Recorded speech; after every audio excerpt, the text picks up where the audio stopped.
বর্তমান সময়ে একটা কঠিন ক্রান্তিকাল অতিক্রম করছে। 24 সালের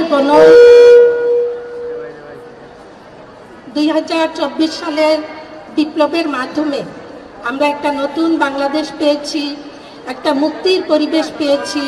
আমরা স্বাধীনভাবে কান খুলে মনের কথা ব্যক্ত করতে পারছি, আলহামদুলিল্লাহ।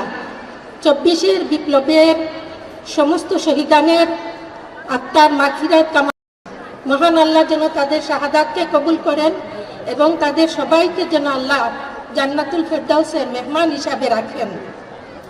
অগণিত ছাত্র জনতা, আহত পঙ্গু যারা হয়েছেন তাদের জন্য দোয়া করছি, মহান আল্লাহ তাদেরকে যেন সম্পূর্ণভাবে সুস্থ করে দেন এবং ক্ষতিগ্রস্ত অসংখ্য অগণিত পরিবার, সেই পরিবারগুলোর কথা স্মরণ করছি।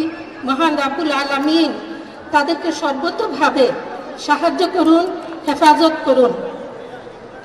প্রিয় উপস্থিতি, 24-এর বিপ্লবের মূল বিষয় ছিল 3টি: বিচার, সংস্কার এবং নির্বাচন।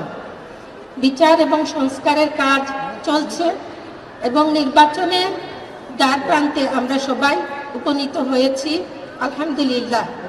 এই বিচার, সংস্কার এবং নির্বাচনের কাজে দেশের সচেতন নাগরিক হিসাবে আমাদের সকলের অংশগ্রহণ করা, যার যার ভূমিকা পালন করা এবং যার যার অবস্থান থেকে দায়িত্বশীল আচরণ করা, দায়িত্ব এবং ভূমিকা পালন করা আমাদের ইমানি দায়িত্ব, দেশের নাগরিক হিসাবে আমাদের দায়িত্ব।